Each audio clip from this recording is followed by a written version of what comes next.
WWE just pulled off one of the most emotional WrestleManias of all time, and I'm going to talk about it every match from WrestleMania 39 Night 1.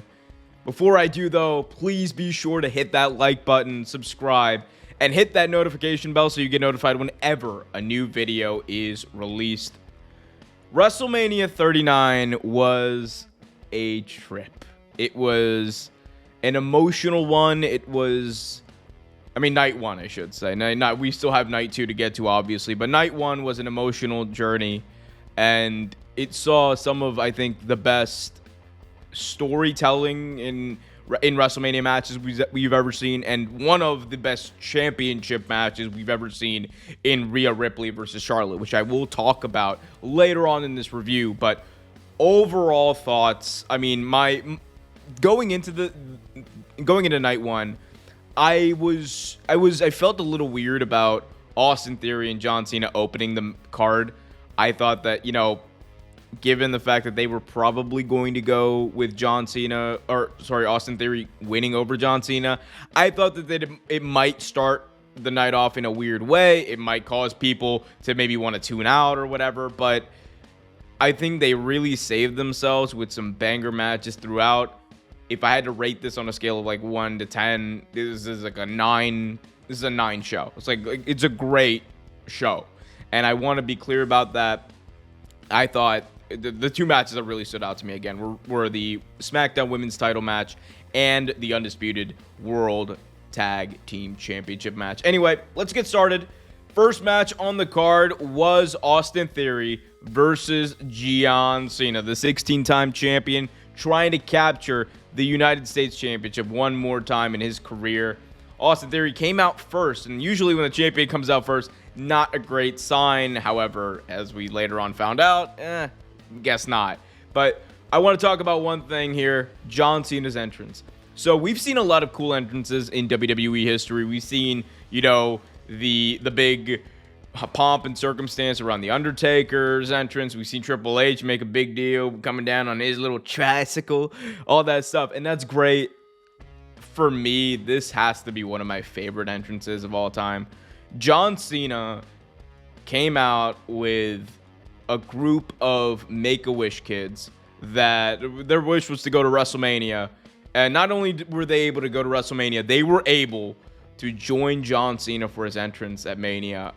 And it honestly, again, emotional night.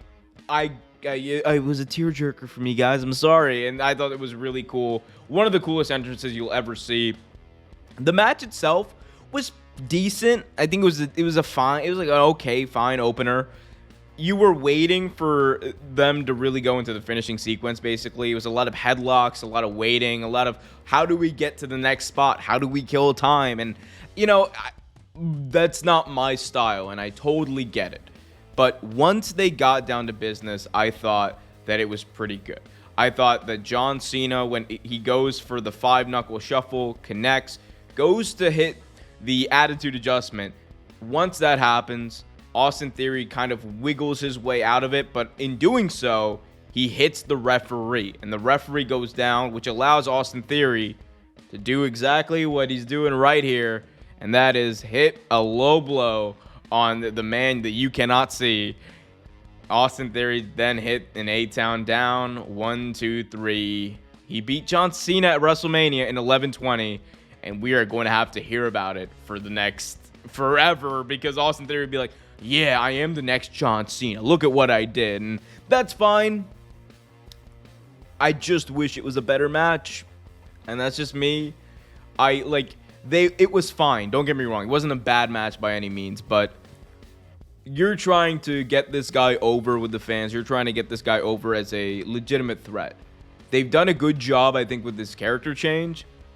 I think he just needs to take that next step and actually have some really good matches in these big moments, and because that separates the good wrestlers from the great ones. And everyone's been talking about how Austin Theory is going to be a great wrestler. Everyone wants to talk about how eventually he's going to be one of the best in the world, and that's fine. He hasn't shown me that he's at that level yet, and this was a big match to do it. Big match. John showed up. Austin Theory Sure, he did, but he didn't show out, I think, in the way that people probably desired him to. But overall, it was fine. Another match that I had very low expectations for, we all, I think, had low expectations for, was the men's WrestleMania Showcase Fatal 4-Way Tag Match. You had my boy Chad Gable and Otis taking on the Viking Raiders, taking on Brawny the Strowman and Ricochet, taking on the Street Profits. Okay. So, obviously, this match was going to be a big jumble spot fest, and that's fun. This was 8 minutes of the best possible match that all of these guys could have had. There were so many spots that I liked. I loved the spot where Braun Strowman did his runaway train spot where he's shoulder tackling people throughout the entire match, and then he goes and gets a big wallopy clothesline to the face by Big Doc Angelo Dawkins, and I mean, would stop the train in its tracks, right? Another great spot was Ricochet pulling a Montez Ford and literally flying over the top rope. The height, look at the height on this, right? Look at the height he got on this, all the way to the outside, flipping and taking out the Angelo Dawkins. In the end, the Street Profits were able to pick up the victory here, and look, as much as I love the Street Profits, and this was a great showcase match for them. That's exactly what this was. It was a showcase. As much as I love them, I really, honestly, my inner fan really wanted to see the Alpha Academy get the win here. But again, 8 minutes, 30 seconds of really great tag team wrestling. And there's not much more you could ask for in a match where there is literally no stakes. They called it a showcase match, and it was what it was. Moving on, you have Seth frickin' Rollins, I should say, taking on Logan Paul. Logan Paul made a lot of hoopla, a lot of hullabaloo earlier on this week when he claimed that his contract with WWE is expiring after this match. And I'm going to get into in a future video why that is likely not the case. But Logan Paul came out on a zip line, guys. This was interesting. So he ascended down from the heavens.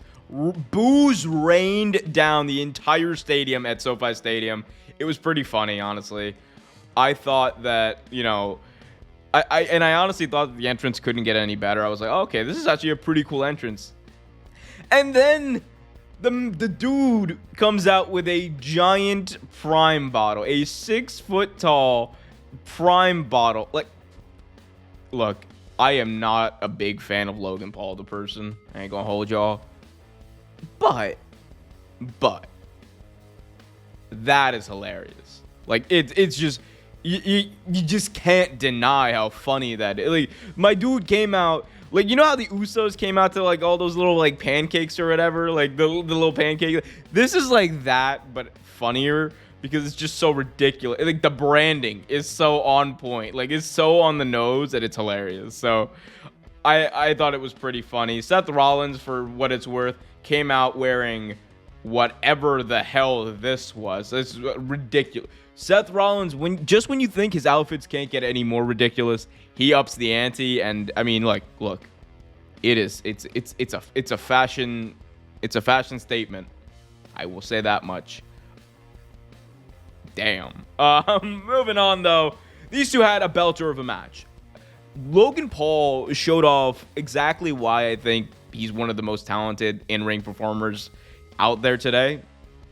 This dude gets so much height. He's such an athletic guy. And I know it's very easy. People don't want to like Logan Paul, myself included. They look for reasons to kind of, make be like, oh, well, he's actually not that good of a wrestler and he plants his spots. I'm like, everyone plants their spots. You don't think the Young Bucks practice what they're gonna do or talk about what they're gonna do? Everyone does. No one calls every match they do in the ring. That's just stupid. This is a stupid thing to do. But man, Logan Paul, the hops he got in this match, he was just jumping over Seth Rollins with the greatest of ease. It was so fun to see. And Logan Paul, for all those people, this dude, okay, there were so many Japan jokes people were making about Logan Paul tonight because He paid tribute to Inoki. He paid tribute to Tanahashi. He even paid tribute to Kenta by hitting a GTS on Seth Rollins, which only garnered 2 count.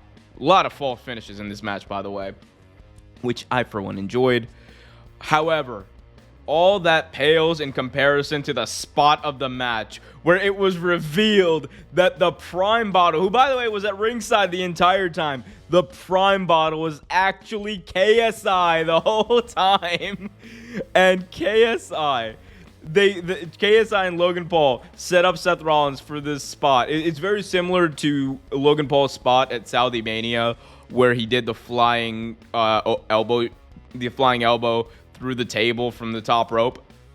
They go for that, and Logan Paul's at the top. He does the Triple H spit of the Prime energy drink, and then, just when he's about to jump, Seth Rollins grabs KSI, puts him in his place. Logan's already jumping, and Logan Paul just absolutely obliterates KSI. KSI was down for the count after that one.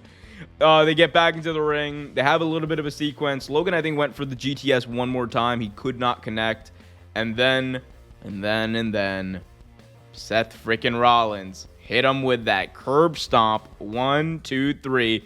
Seth Rollins, in a really fun 16-minute match, defeats Logan Paul. What more can you say? Like, this was a fun match. It was a fun match. It was a good match. It proves that Seth Rollins really is like one of the best performers out there. And it also proves that Logan Paul is still one of the best performers out there. So you love to see it. Moving on, 6 women's tag match.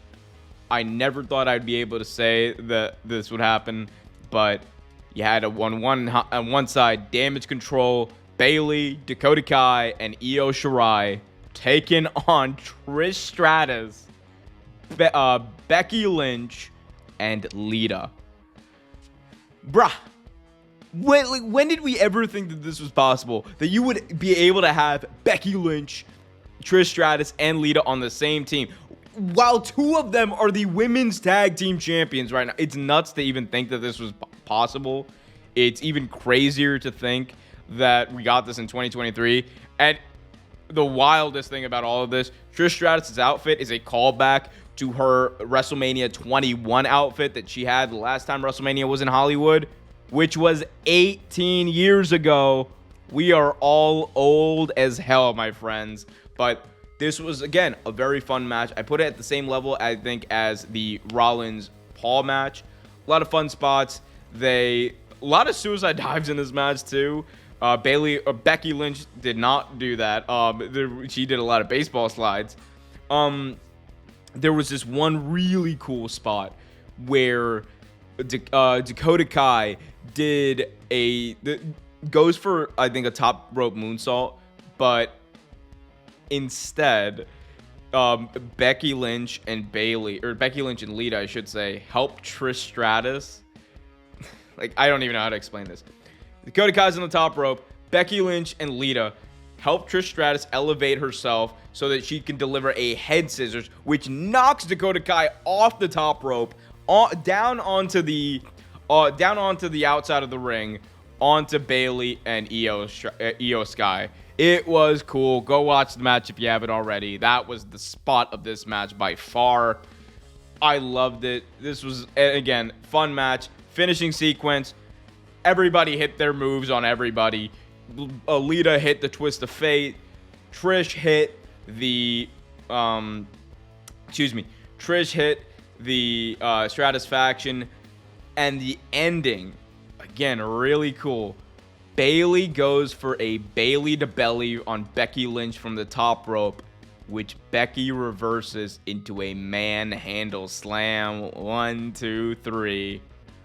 Becky Lynch, Lita, and Trish Stratus retain, or they don't retain, but they won in an awesome 14-minute match. Absolutely loved it, and I'm excited to see what they do from here. Next up, Family Ties, baby. Dominic Mysterio versus Rey Mysterio. This is a feud that's been going on for months. It has made for some of the best digital content that WWE's put out ever, with Dominic and his home invasions and his visits on Thanksgiving, his visit on Christmas where he got arrested and he was just like, no, don't let them take me to jail, mommy, is the line of the century from Dominic Mysterio. So he leaned into that. And I want to talk about this for a second. So, full disclosure, I was fully expecting Dominic Mysterio to come out in a lowrider and to Eddie's heel theme, Gangsta Lane, and I was utterly disappointed. That being said, it was a great entrance. Like, it plays this like vignette of Dom in jail and the LAPD like getting him out, and then you hear the LAPD like van pull up, and you just see all these police officers surround the car, and they open the door, and it's Dominic Mysterio in a Rey Mysterio mask coming out in handcuffs, and he gets escorted. I think someone on Twitter, I forgot who it was, so sorry if I can't quote you directly, said something to the effect of like, man, Dominic Mysterio really knows how to get booed in LA. Just come out with the LAPD. Ayo, he said it, not me. It was a cool entrance. He got booed as all hell, which was juxtaposed to Rey Mysterio, who got cheered as all hell. He came out in a lowrider driven by Snoop Dogg. And he didn't just come out to his song. He came out to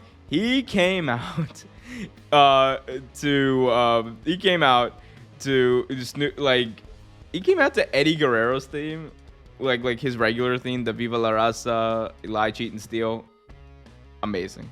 I mean, it was an amazing moment. I still think Dom should have had Eddie's like heel theme, and then you could have had Ray come out with his face theme, and it would have been interesting. That being said, it was still a cool moment. I love that Rey Mysterio got this. I love that Rey Mysterio got to be inducted in the Hall of Fame just the night before. It's awesome. The match was decent. I wasn't the biggest fan of like all of it. It was a storytelling match, and from that standpoint, it was very good.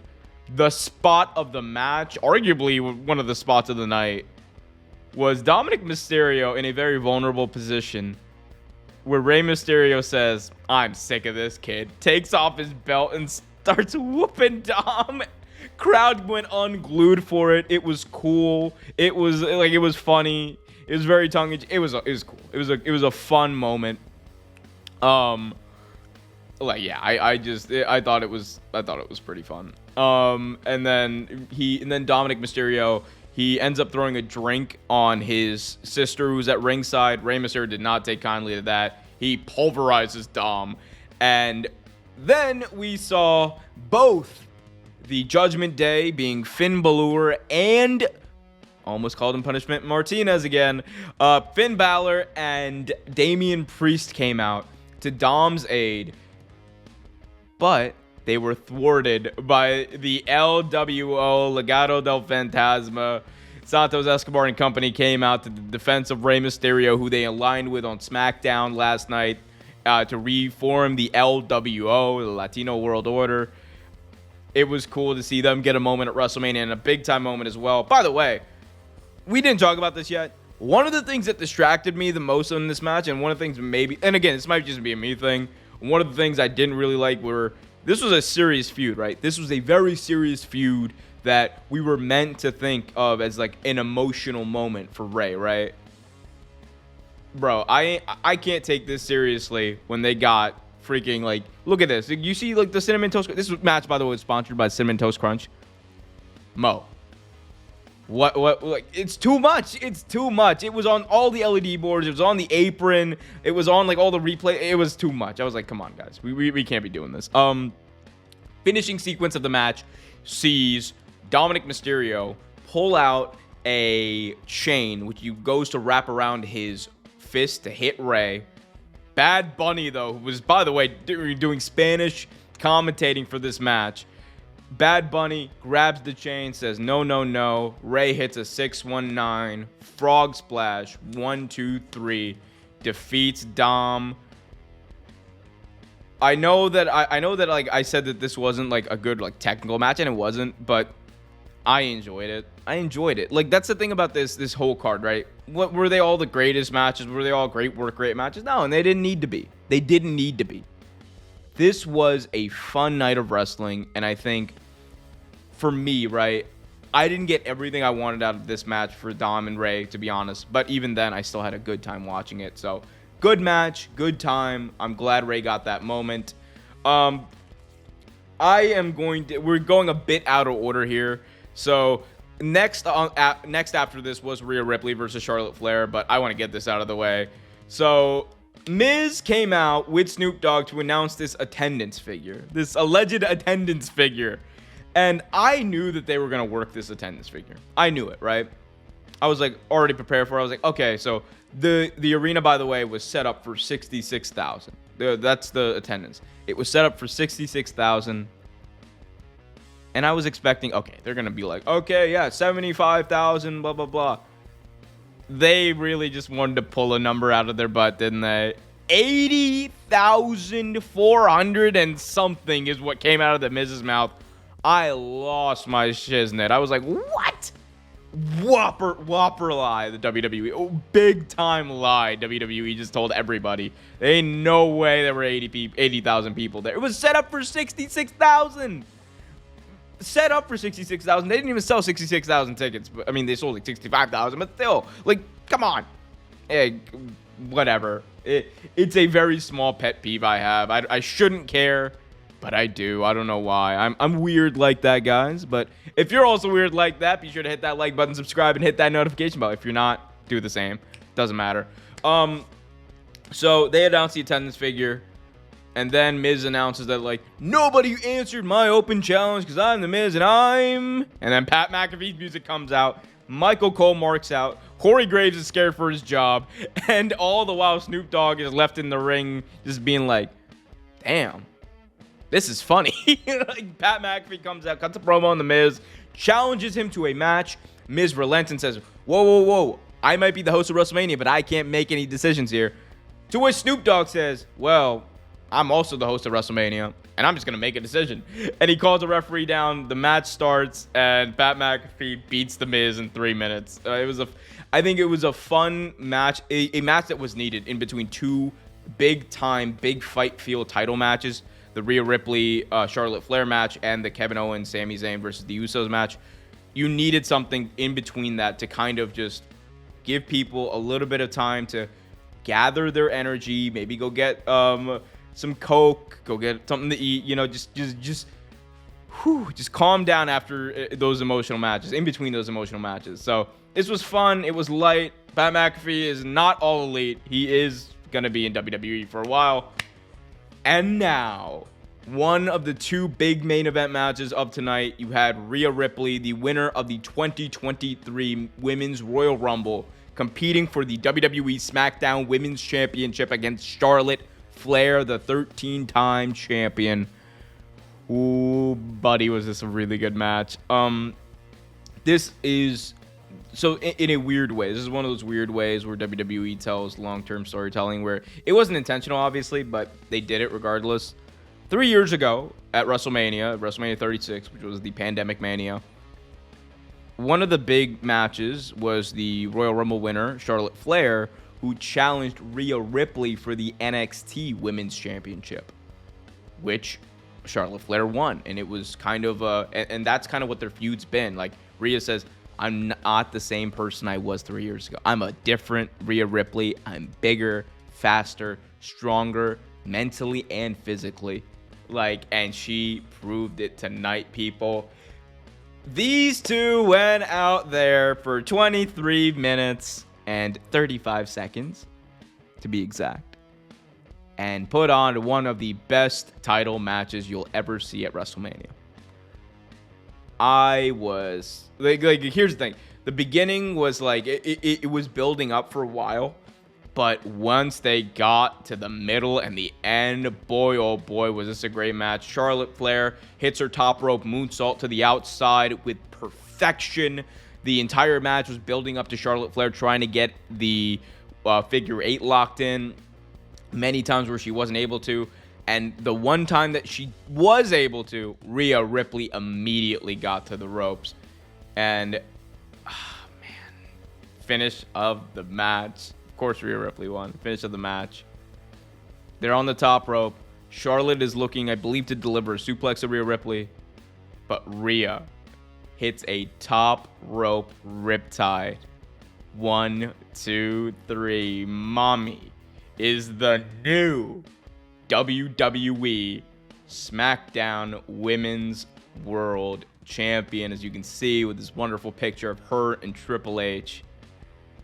This is a match we're gonna be talking about. Like, this is a match we're gonna be talking about for a long time, because as bad as the build was, I thought there were elements of the build that were there for great storytelling, but I don't think WWE took full advantage of it. As bad as some of the parts of the build was, like, the match was just like out of this world good.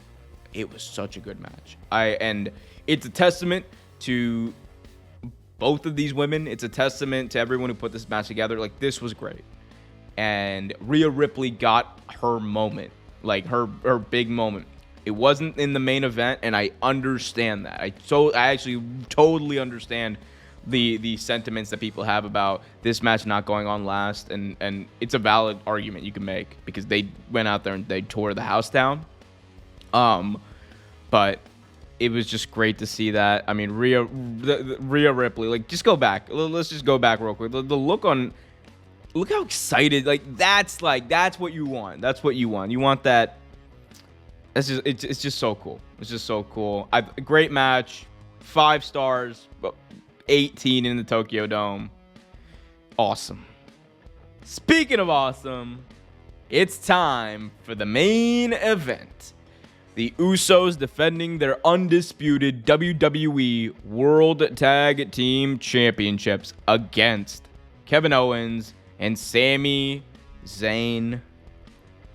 Owens, okay. Usos came out to Little Uzi Vert sung the Usos down, which was crazy. And I'm like, bro, this ain't Philadelphia. That's WrestleMania next year, but I guess that's what they're doing. But they come down first. And remember what I said about champions coming out first being a bad omen for champions? Proved right in this scenario, as you may or may not know. But Kevin Owens and Sami Zayn then come out. Kevin Owens comes out first to a big pop, and he's eating it up. He's loving it. And then Sami's music hits, and SoFi Stadium no longer has a roof after this night one. They no longer have a roof because Sami Zayn blew it right off, or whatever was left of it right off. I mean, this was crazy. And one of the favorite little tidbits I have about this, they're both wearing the same shirt. It's got Wrestles Zania on the front and KO Mania on the back. The coolest part about their attire, if you look really closely, look at Sami's left leg.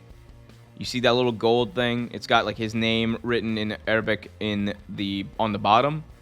And then you have the Pro Wrestling Gorilla, the PWG logo in gold on it. And Kevin Owens has it too on his tights. And it's a callback to PWG.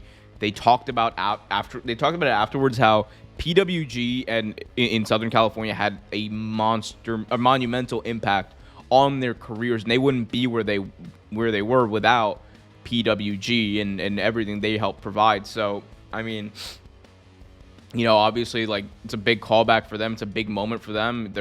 It's in Los Angeles, so I love the callback, and I love that WWE didn't shy away from this. Another thing that I absolutely loved was this match. Oh boy. Kevin Owens, Sami Zayn versus the Usos might be one of my favorite matches of all time. Not just because I love Sami Zayn, not just because I obviously respect and care for everyone else in this match. These guys just went out there and had a just insane match. Like the Sami Zayn ate like 80 super kicks in this match. Kevin Owens was like so emotional, and I've never seen Kevin Owens this emotional in a match before. Like there were tears in his eyes like halfway through, and you could tell like it was getting to everyone in this match. Everyone knew how monumental this was, and they told a story throughout the entire match. Jey Uso begins the match beating the ever-living crap out of Sami Zayn, and he's not afraid. And then the more punishment Sami takes, the more that Jey Uso almost feels pity, and you could see him like kind of being a little hesitant with what he was doing. Sami Zayn kicks out of the 1D, being the first person to Michael allegedly said, being the first person to kick out of that move. Both the Usos are shocked. Then they set him up for the haluva kick. Jey Uso hits the haluva kick, and it garners a 2 count. And they're just, they don't know what to do. Like, Sami Zayn would not go down. And Jay's even telling Sami, it's like, why aren't you going down? Why aren't you going down? You're my brother. Finishing sequence of the match. Beautiful, beautiful storytelling. It was Jey Uso, Sami Zayn. Sami hits a haluva kick to Jey once. Looks at him. Holds him. Almost to say, man, like, again, it's getting to me, right? Looks at him, holds, oh no, what'd you do? What'd you do that for? Why are we going back? Anyway, we're gonna, okay, pretend like you didn't see any of this. Looks at him, holds him, goes back, and then hits another one. And as he goes to deliver the third one, Jimmy Uso comes in, eats a stunner from Kevin Owens, and Sami hits a third one. 1, 2, 3. New undisputed WWE Tag Team Champions. I'm not gonna lie to y'all, I cried. There's like, the stream is still up, by the way. If you guys want to check it out, youtube.com/RealTakeWrestling. I cried. It was emotional for me. Sami Zayn is one of my favorite wrestlers. He's one of my favorite people in general. And getting to see him have that moment, both these guys were crying. It was one of the most emotional things you can ever see. The storytelling was on point. It was brothers versus brothers. And it was a great main event. It's an all-time main event, and no one can ever take this away from any of them. Yeah, just dope, man. Like sometimes wrestling's just so awesome. Like, and this WrestleMania was the epitome of that. Like I said before, wasn't perfect, but this was a 9 out of 10 show. This was a 9 out of 10 show, and I thought that, like, there's not much that could have been better on this show. Obviously, Austin Theory versus John Cena, I think, is the glaring like thing that I really just didn't like. But even then, it was a fine match. We're gonna remember this one, and night 2's got a lot to live up to, but I want to hear from you all. What do you guys think? What did you guys think about WrestleMania? Did you like it? Did you enjoy it? Did you hate it? Let me know in the comment section below. If you haven't already done so, do me a big favor. Smash that like button, subscribe, and hit that notification bell so you get notified whenever a new video is released. Until next time, be happy, be healthy, take care of yourselves, and keep it real.